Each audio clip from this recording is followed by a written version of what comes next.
Price Lord. மீட்பெரும் இரட்சகருமாகிய இயேசு கிறிஸ்துவின் இனி நாமத்தில் உங்கள் அனைவருக்கும் என் அன்பார்ந்த வாழ்த்துக்கள்.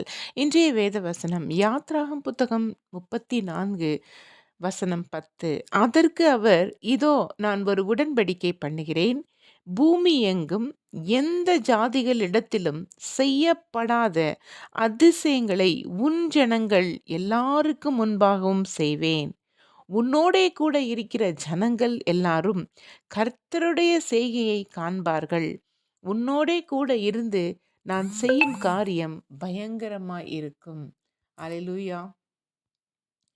ஆம் அன்பார்ந்தவர்களே, தேவன் நம்மோடு கூட இருந்து அவருடைய உடன்படிக்கை பண்ணுகிறார் என்றால் நாம் எம்மாத்திரம்.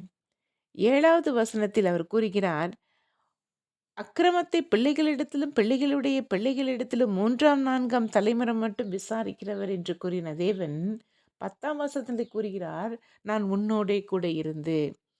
இஸ்ரவேல் ஜனங்கள் சீனாய் மலையிலிருந்து அவர்கள் செய்த பாவங்களை தேவன் கண்டு இவர்கள் வணங்கா கழுத்துள்ளவர்கள் என்று கண்டும் அவர்கள் மீது கோபம் கொண்டார். ஆனாலும் பாருங்கள், அவருடைய கோபம் ஒரு சில நிமிடமே. அவருடைய கோபம் நீண்ட காலங்களுக்குரியது அல்ல.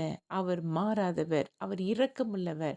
அவர் இரக்கத்திற்கு பாக்கியமுள்ள அவருடைய அன்பை பற்றிக்கொள்ள வேண்டுமென்றால் இவருடைய வசனத்தின் மூலமாக நாம் அதை பற்றிக்கொள்ள வேண்டும். அவர் என்ன சொல்கிறார்? நான் உன்னோடே கூட இருந்து எல்லா ஜாதிகளிடத்திலும் எல்லா மக்களிடத்திலும் நான் உன்னை ஆசீர்வதித்து அவர்கள் உன்னை காணும்படி, ஓ, இவங்க கிறிஸ்தவன்பா, இவங்க கிறிஸ்டியன்ஸ்பா, கிறிஸ்தவர்கள் வழிமுறையை பின்பற்றுகிறார்கள் என்று சொல்லக்கூடிய தக்கதாக நான் உன்னோடு கூட இருந்து நான் செய்யும் காரியம் பயங்கரமாய் இருக்கும் என்கிறார். அப்படிப்பட்ட தேவனை நாம் இன்று பற்றி கொள்வோமா? God bless you.